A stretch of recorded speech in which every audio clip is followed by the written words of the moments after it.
stood in the hospital room with a photograph trembling in his hands. His daughter slept peacefully in the bed beside him, alive because someone had saved her. And the face staring back at him from that photograph was the same face he had watched kneel on a wet flower shop floor just 4 hours earlier. The same woman whose life's work he had destroyed with his own 2 hands. She said nothing when he broke everything. She didn't scream. She didn't cry. She simply knelt down and started picking up the pieces, one flower at a time, as if tomorrow was still coming despite what he had done. And now he knew why. She had given a piece of herself to save his daughter's life. She had asked for nothing in return. She had never wanted him to know. And he had walked into her shop and torn it apart. If you think you know where this story is going, I promise you, you don't. Because what happened next changed everything. Not just for him, not just for her, but for everyone who believed that some people are simply too far gone to come back. If you've ever witnessed someone powerful act without conscience, if you've ever wondered whether redemption is truly possible, then you need to see what happens next.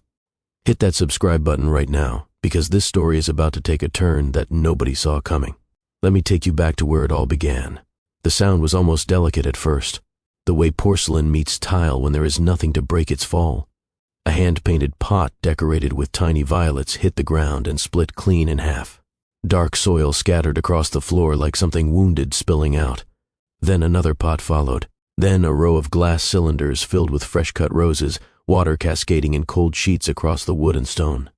Petals separated from stems as they fell, drifting slowly through the air like confetti at the end of something beautiful. Dominic Ashworth moved through the small shop like weather, unstoppable, unconcerned with what lay in his path.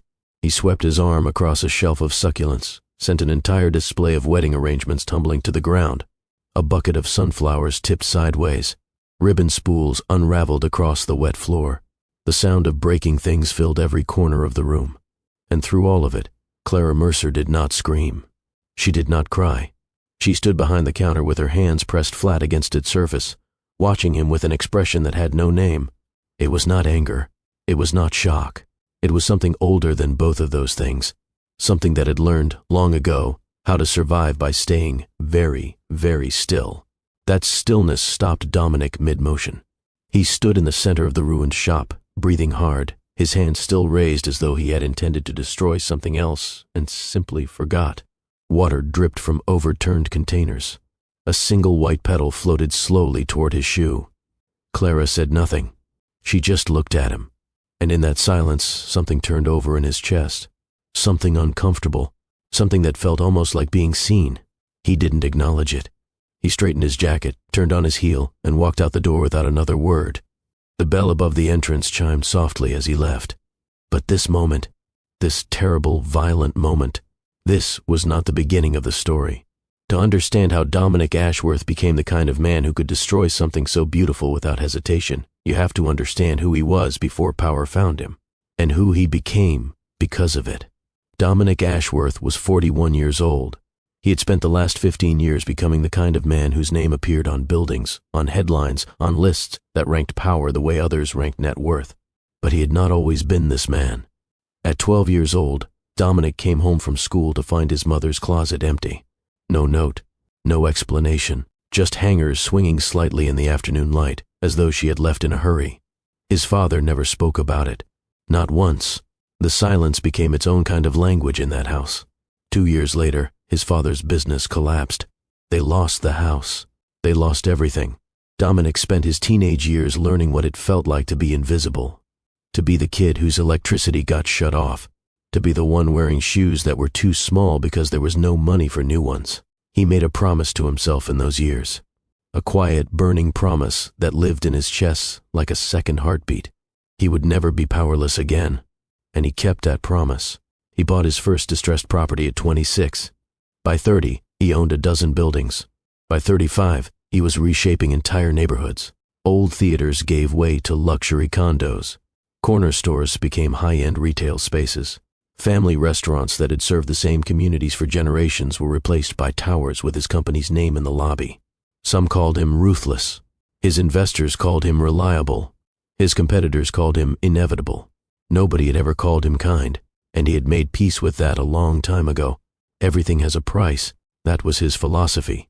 Every person, Every building, every obstacle could be moved if you simply found the right number, the right pressure point, the right leverage. It had always worked before. Ashworth Tower was supposed to be his legacy, a gleaming mixed-use development at the heart of the city's oldest commercial district. 40 stories of glass and steel, residential floors with floor-to-ceiling windows, a rooftop restaurant that would become the most coveted reservation in the city, his name carved into marble at the entrance. Permanent, undeniable, his. The project had been in motion for 3 years. Dozens of properties had been purchased. Every contract had been signed. Every family had been relocated. Every parcel on that block belonged to him now, except one.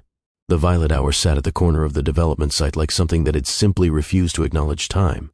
A small flower shop with a faded lavender awning, window boxes bursting with seasonal blooms, and a hand-lettered sign that had been there since before Dominic was born.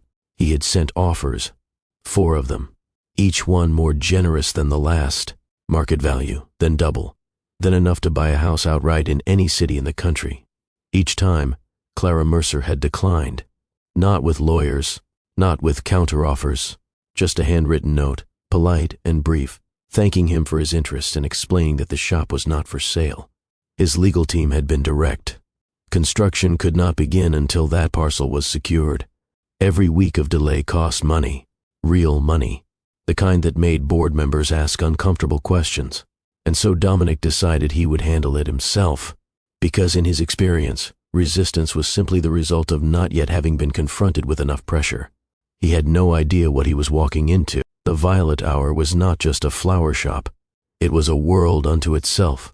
Clara Mercer's grandmother, Margaret, had opened the shop in 1962. She was a widow then, her husband lost to an accident that left her with nothing but grief and a small insurance settlement. She could have disappeared into that grief. Many people would have. Instead, she planted flowers. She started small. A few arrangements sold from her apartment window. Word spread.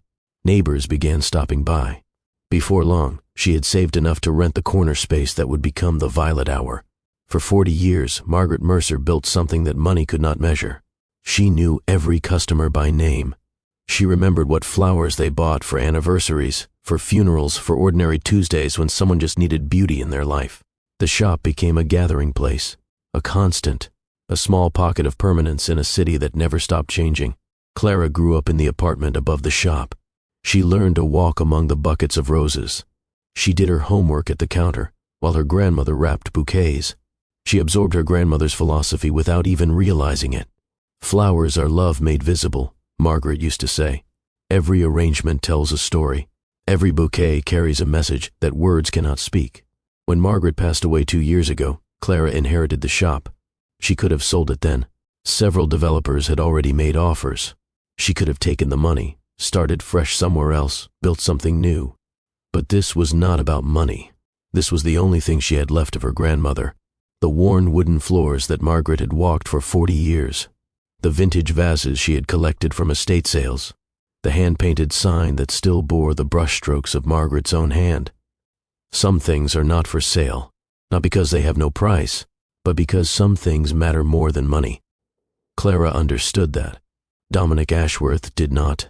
The morning he came to the shop, Clara had been open since dawn. It was a Tuesday, and Tuesdays were quiet, good for arranging, good for thinking. She was wrapping a small bouquet for Mrs. Patterson, an elderly woman who came in every week to buy flowers for her late husband's grave, when the bell above the door chimed and a man walked in. Clara knew immediately who he was. Everyone in the neighborhood knew Dominic Ashworth by now. His face had been in the papers. His company's signs were posted on the construction barriers surrounding the block. He was the reason 3 families on the next street had already packed up and moved. He was tall, well-dressed in a way that felt deliberately intimidating. His presence seemed to take up more space than his body required, as though he was accustomed to rooms rearranging themselves around him. Clara finished wrapping Mrs. Patterson's bouquet and handed it to her with a warm smile. Mrs. Patterson glanced nervously at the man waiting by the door and leaned in close. "You be careful with that one," she whispered. "He has the look of someone who takes whatever he wants." Clara squeezed her hand gently. "I will." When Mrs. Patterson left, Clara turned to face Dominic with a professional smile. "Can I help you?" He did not smile back. He walked to the counter and placed a folder on its surface, sliding it toward her. "I am Dominic Ashworth. I know who you are," Clara said. "Then you know why I am here." He kept his voice even, businesslike, as though this were a negotiation between equals. "I have made several generous offers. I'm here to make one final attempt to resolve this in a way that works for both of us." Clara looked at the folder, but did not touch it. She could see the contract inside, thick with legal language and numbers. "I appreciate that, Mr. Ashworth. But this shop is not for sale. Everything has a price. Not this." Her voice did not waver. It was not defiant. It was simply certain, the way someone sounds when they have already made a decision they have no intention of revisiting. Dominic felt his patience beginning to thin. He had not expected resistance, not real resistance. He had expected the usual dance, the feigned reluctance that really meant name your price. "This building is nearly 80 years old," he said.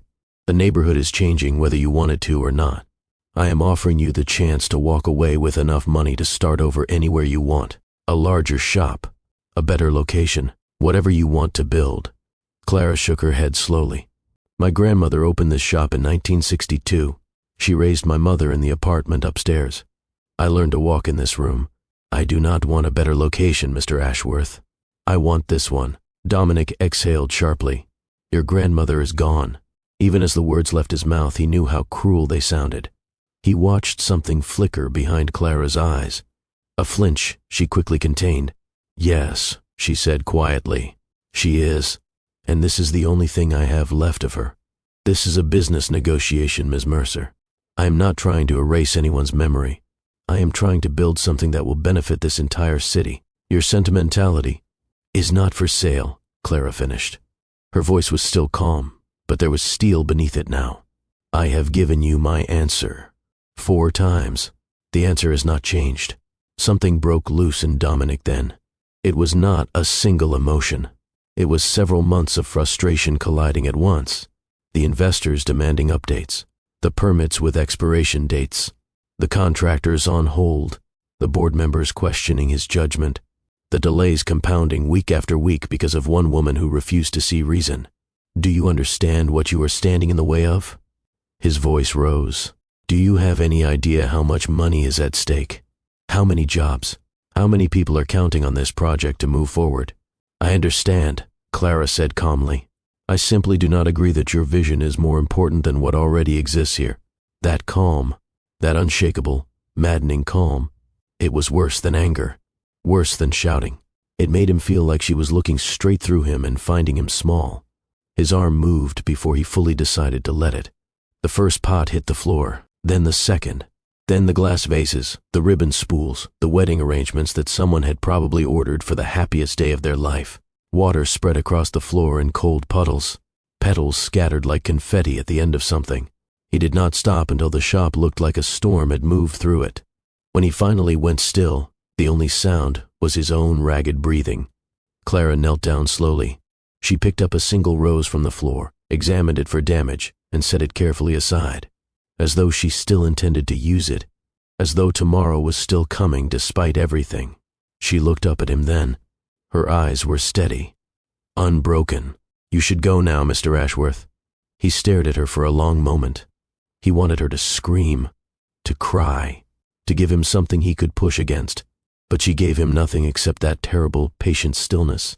He walked out without another word. 3 hours later, Dominic stood in a hospital corridor and felt the floor shift beneath him. The hospital smelled the way hospitals always do, clean in a way that does not comfort, sterile in a way that reminds you how fragile everything is. Dominic visited his daughter every Tuesday and Thursday. It had become ritual over the past 3 years. Ever since Mia's diagnosis, ever since his world had narrowed to a single unbearable point of focus. Mia Ashworth was 16 years old. She had her mother's eyes and her father's stubborn streak, and she had spent more of her adolescence in hospital rooms than any child should have to. Her mother, Dominic's ex-wife, had not been able to cope with the illness. The marriage had already been fragile, held together more by habit than love. When Mia got sick, it fell apart completely. Dominic did not blame her for leaving. Not entirely. Some people are not built for crisis. Some people break. Dominic did not break. He simply became harder. He hired the best specialists money could reach. He flew Mia to consultations in 4 different countries. He had every member of his extended family tested for compatibility. He spent millions on experimental treatments that offered slim hope and delivered less. Nothing worked. Mia's kidneys were failing. The transplant list was long. The compatibility requirements were impossibly rare. The math was not in her favor. Dominic had considered things he was not proud of, ways to move her name up the list. People who operated in shadows and could make things happen for the right price. He had made inquiries. He had come close, but Mia had found out, and she had looked at him with those eyes, her mother's eyes, and she had said, "Dad, I would rather die waiting than live knowing someone else did not get their chance." He had stopped the inquiries. He had never forgiven himself for starting them. And then, 8 months ago, someone came forward, a donor.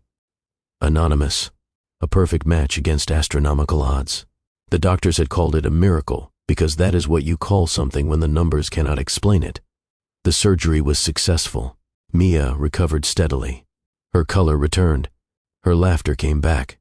The girl who had been fading was suddenly, impossibly, alive again. The identity of the person who saved her remained sealed. The donor had made one request above all others. They did not want to be found. Dominic had tried anyway. He had hired investigators. He had pressured hospital administrators. He had offered rewards that would have been life-changing for most people. Nothing. Whoever had given his daughter a second chance at life had simply disappeared. Mia talked about this person sometimes. Her mystery guardian, she called them.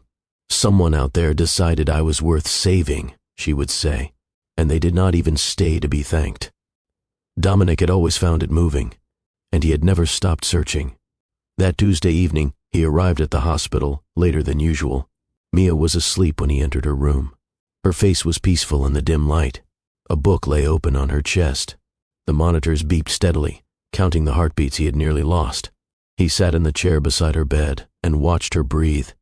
He tried not to think about the flower shop. He failed. The image of Clara kneeling on that wet floor kept returning to him with an insistence that felt almost physical. He had destroyed things before. Deals, competitors, old buildings that stood in the way of progress. He had never felt like this afterward. This was different. This felt like he had crossed a line that could not be uncrossed. He told himself it was just guilt, that it would fade. A nurse came in quietly to check Mia's vitals and update her chart. She smiled at Dominic, set a folder on the desk near the window, and slipped out without a word. Dominic glanced at the folder without meaning to. Medical files did not interest him. He looked away, then looked back. Part of the folder had slipped open.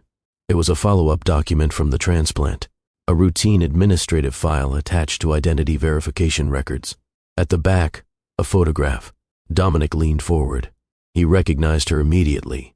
The dark eyes, the calm expression, the face he had watched kneel quietly on a wet floor not 4 hours earlier. Clara Mercer. He sat back so hard the chair scraped against the floor. Mia stirred slightly, then stilled. Dominic stared at the ceiling for what felt like hours. His mind had stopped moving forward. Every thought collided with the one before it, creating a pileup of disbelief and horror that left him unable to breathe. When the nurse returned, he asked her carefully, professionally, to explain what that document contained. She hesitated, then spoke softly. The photo was part of a standard post-transplant identity file. The donor had been an individual who came to the hospital on an unrelated visit. She had been dropping off flowers for another patient, as it happened. She had overheard staff discussing the urgent need for a compatible donor for a young girl whose case had become critical. The hospital had been running a voluntary screening program. Very few people qualified. Even fewer volunteered. This woman had asked to be tested. The odds of a match were less than 1%. Clara Mercer was a perfect match. She had agreed to donate without hesitation, without asking for compensation, without asking to meet the family, without asking for anything at all except that her identity be kept private. "She saved your daughter's life," the nurse said quietly, "and she never wanted you to know." Dominic sat perfectly still. The room felt smaller than it had moments before. The air felt thicker. The steady beeping of the monitors seemed to grow louder, each pulse counting something he could not name. He had walked into that woman's shop and destroyed it. He had broken her grandmother's legacy into pieces on the floor, and she had saved his daughter's life. This man owes his daughter's life to a stranger who wanted nothing in return, and now he has discovered something that will change everything. If this story is already getting to you, drop a comment below. I want to know what you think should happen next. And make sure you are subscribed, because this is where it gets real. Dominic drove back to the Violet Hour at nearly midnight. The streets were empty. The city had gone quiet. But the lights were still on inside the flower shop. Through the window, he could see Clara on her knees, sweeping shattered glass into a dustpan. The floor was still wet. The shelves were still half empty. But she was working, slowly, carefully, rebuilding what he had torn apart. Dominic stood outside for a long time. He did not know what he would say. He did not know if there were words adequate to the moment. He had spent his entire adult life avoiding situations he could not control, and this was a situation where every form of control he had ever wielded was useless. He pushed open the door. Clara looked up. Her expression did not change. "We are closed." "I know." He stepped inside. Glass crunched softly beneath his shoes. He looked at the damage, the overturned buckets, the scattered soil, the flowers lying broken on the floor. Something cracked open in his chest. Something he had not known was sealed shut. "I found out," he said quietly. Clara's hands stilled on the dustpan. "Found out what?" "The transplant. My daughter." His voice was unsteady now, stripped of the control he usually wielded like armor. "You were the donor." Clara said nothing for a long moment. Then she exhaled slowly and set the dustpan aside. "I asked them not to tell you." "I know." "They did not. I saw your photo in her file." Clara nodded slowly. She stood up, brushing dirt from her knees. Her face remained calm, but something had shifted in her eyes. Not anger, not satisfaction, something quieter. "I was here delivering an arrangement for a patient," she said. "I heard the nurses talking about a girl who needed a transplant. They said the odds of finding a match were almost impossible." She paused. "I got tested anyway." Dominic's voice broke. "Why?" "Because she was 16 years old. Because she deserved a chance." Clara looked at him directly. "Because that is what people are supposed to do for each other." Dominic felt the ground shift beneath him. He had spent his entire adult life operating under a different assumption, that people acted in self-interest, that kindness was a transaction, that generosity always came with strings. He had built his empire on that belief. He had shaped his entire worldview around it, and this woman had given a piece of herself to save a stranger's child. And when he had walked into her shop and destroyed it, she had said nothing. She had simply knelt down and started cleaning up. "I am sorry," Dominic said. The words felt too small, inadequate, like trying to apologize for a hurricane with a whisper. "I know," Clara said quietly. "You were afraid. People do terrible things when they are afraid. I was not." "Yes, you were." Her voice was gentle but certain. "You were afraid of losing control, of something standing in the way of what you had built. That is fear, Mr. Ashworth, even when it looks like power." He had no response to that. The silence stretched between them. Outside, a car passed slowly, its headlights sweeping across the windows. Inside, the smell of broken flowers hung heavy in the air. Clara picked up the broom again. She did not look at him. "I am still not selling the shop." Dominic almost laughed. A broken, exhausted sound. "I know. So, what are you going to do?" He looked around the ruined room. He thought about the tower that was supposed to bear his name. He thought about his daughter sleeping peacefully in a hospital bed, because a woman he had tried to destroy had decided she was worth saving. "I am going to help you rebuild this," he said, "and then I am going to find another way." Clara studied him for a long moment. Her eyes were searching, looking for something, testing whether what she saw was real. "Why?" "Because you were right." His voice cracked slightly. "Some things are not for sale, and some debts cannot be paid with money." Clara nodded slowly. Then she handed him the broom. He stayed until 3 in the morning. They did not talk much at first. They just worked side by side, clearing debris, salvaging what could be saved, setting broken things aside for later repair. Dominic had never held a broom before. Not really.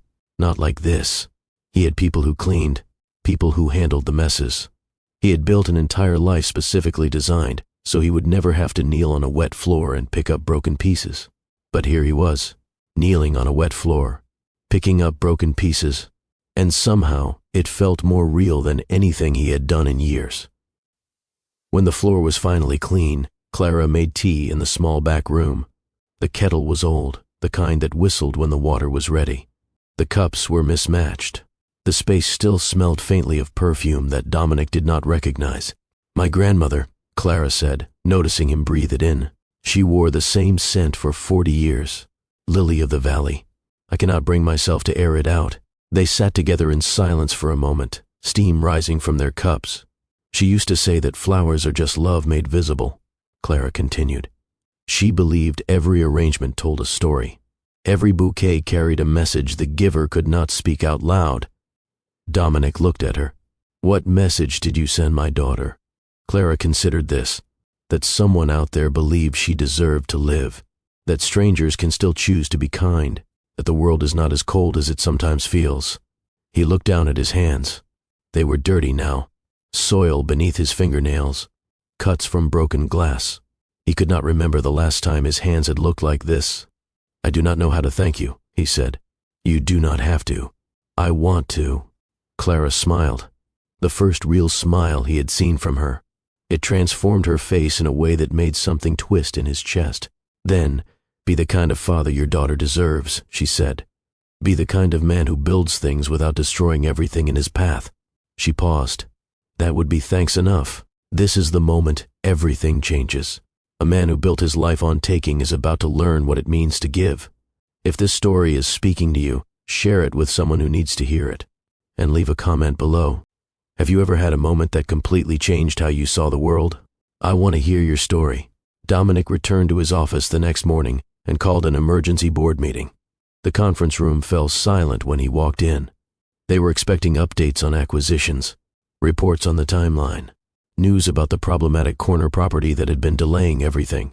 What they got instead was something no one in that room had ever heard from Dominic Ashworth. "The development site will be redesigned," he said.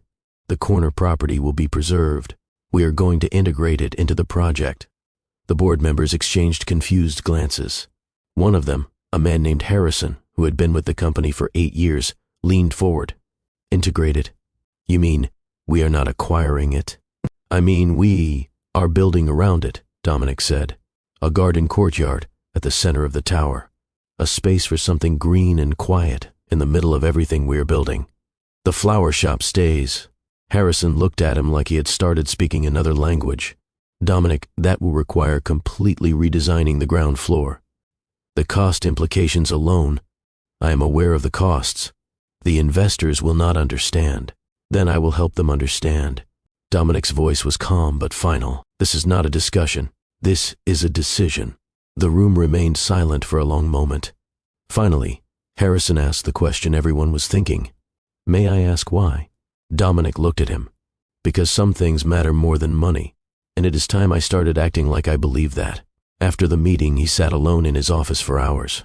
He looked at the skyline through his windows, all those buildings he had shaped, all those neighborhoods he had transformed. He had always told himself it was progress, that he was building the future, that the people displaced, the businesses lost, the communities scattered were simply the necessary cost of something greater. He had never asked himself greater for whom. He started making calls that afternoon. Old tenants he had pushed out, business owners he had pressured into selling, people who had been casualties of his ambition. He did not offer money, not at first. He just asked to listen, to hear what his progress had cost them. Some hung up on him. Some cursed at him. A few, surprisingly, agreed to talk. By the end of the week, he had apologized to more people than he could count. He had established a fund to help families he had displaced find new housing. He had started working with the city to create affordable units in his developments. It was not enough. He knew it was not enough, but it was a start. And for the first time in longer than he could remember, the weight he carried felt slightly lighter. 3 months later, Mia was released from the hospital for good. Her doctors had been cautiously optimistic for weeks, but Mia had insisted on waiting until she was absolutely certain before celebrating. She did not want to get anyone's hopes up only to disappoint them. That was Mia, always thinking of others, even when she was the one who had been fighting for her life. On her first day home, Dominic did not take her to the penthouse apartment where she had spent her childhood. He took her somewhere else first. They pulled up in front of the Violet Hour just after noon. The shop looked different than it had 3 months ago. The awning had been restored. New window boxes overflowed with seasonal blooms. A fresh coat of paint made the door look inviting rather than weathered. Dominic had paid for the repairs, though Clara had insisted on doing most of the work herself. She had accepted his help reluctantly, as though she was not entirely sure it was genuine. He understood that. Trust is earned slowly, especially after it has been broken. Mia looked at the shop curiously as they walked toward the door. "What is this place?" "Someone I want you to meet," Dominic said. Clara was behind the counter when they entered, arranging a bouquet of white roses and baby's breath. She looked up at the sound of the bell and her face softened when she saw them. She picked up the bouquet and came around the counter, presenting it to Mia with a gentle smile. "For new beginnings," she said. Mia took the flowers carefully, holding them like something precious. She studied Clara's face for a long moment. There was something knowing in her eyes, something that had pieced together information her father had not explicitly provided. "You are the one," she said quietly. "Are you not?" Clara did not deny it. Mia set the bouquet down carefully on the counter. She stepped forward and wrapped her arms around Clara in a long, tight embrace. Clara stiffened slightly at first, surprised by the contact. Then she relaxed into it, her own arms coming up to hold this girl she had saved but never expected to meet. Dominic watched from the doorway, his throat tight. Mia pulled back but kept her hands on Clara's arms. "Why did you do it? Why did you save me?" Clara smiled. "Because you deserve to live. Because someone needed to believe that. Because sometimes the only thing that makes sense in this world is choosing to help a stranger when you can. But you did not know me. I did not need to." Clara's voice was gentle but certain. "Some things you do not do because of what you will get out of them. You do them because they are right." Mia turned to look at her father. Her eyes were wet, but she was smiling. "I think I understand now," she said quietly. Dominic did not ask what she meant. He thought he already knew. 2 years passed. Ashworth Tower rose steadily against the skyline, floor by floor, reaching toward completion. It was everything Dominic had originally envisioned, except for one crucial difference. At its center, exactly where the blueprints had once called for a lobby extension, stood a garden courtyard. The Violet Hour occupied the corner, its lavender awning restored, its windows overflowing with seasonal color. A small fountain bubbled softly near the entrance. Benches lined the pathways, shaded by young trees that would grow taller with each passing year. On opening day, dignitaries gave speeches. Investors congratulated themselves. Journalists took photographs of the gleaming facade, but the real story was happening in the courtyard. Families wandered through, pointing at the flowers. Children reached for petals, their parents gently redirecting their hands. Couples sat on benches, talking quietly, finding unexpected peace in the middle of the city. Clara stood near the shop entrance, watching it all with an expression of quiet wonder. Dominic walked over to stand beside her. "Your grandmother would have loved this," he said. Clara smiled. "I think she would have loved the man you became even more." He considered this, the man he had been, the man he was now. The distance between those two versions of himself felt both impossibly vast and strangely small. "I am still figuring out who that is," he admitted. "Are we not all?" Clara looked at him directly. "The point is that you are trying, that you are showing up, that you are doing the work even when no one is watching." He nodded slowly. "There was a time when I thought the only thing that mattered was what people could see.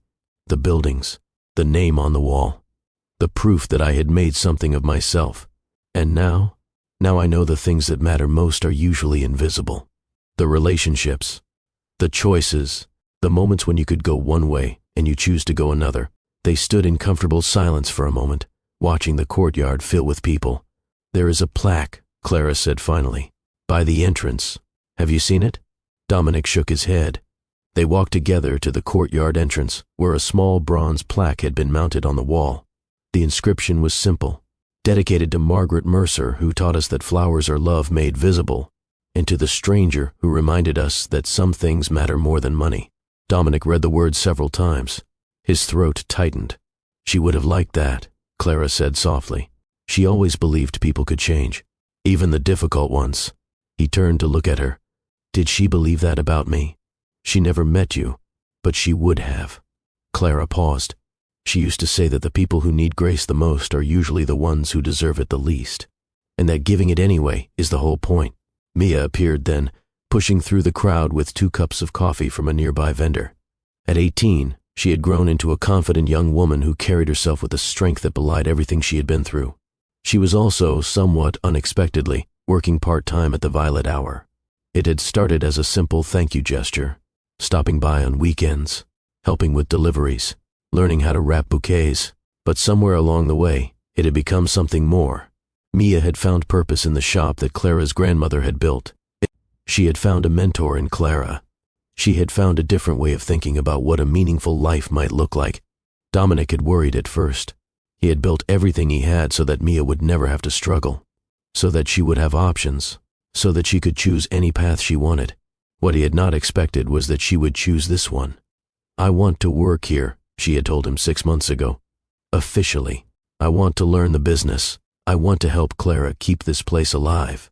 He had started to object, to point out all the opportunities she would be giving up. The business school applications, the internships at his company, the path he had always imagined for her. But then he had looked at her face, really looked at it, and he had seen something he had never seen before.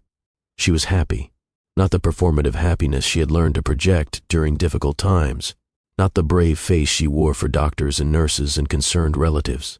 This was something real, something that came from inside her. He had said yes. Now, standing in the courtyard of a building that bore his name, watching his daughter hand coffee to the woman who had saved her life, Dominic understood something he had spent 41 years failing to grasp. Success was not about what you built. It was about who you became in the building. If this story moved you, if it made you think about your own capacity for change, I want you to do something. Not just like and subscribe, though that helps me bring you more stories like this. I want you to share this video with someone who might need to hear it, someone who might be at their own crossroads. And in the comments, tell me, what is one thing in your life you would do differently if you had the chance? Let us have a real conversation. Thank you for being here. Thank you for watching until the end. I will see you in the next one. Years later, on a Saturday morning that felt no different from any other, Dominic stopped by the Violet Hour with coffee for everyone. It had become routine, a small ritual that anchored his weekends in something real. Mia was behind the counter now, arranging white roses for a wedding order. Clara was in the back room, unpacking supplies from a delivery. The shop was busy, as it often was on Saturdays. Families coming in for fresh flowers, couples choosing bouquets for anniversaries, ordinary people marking ordinary moments with something beautiful.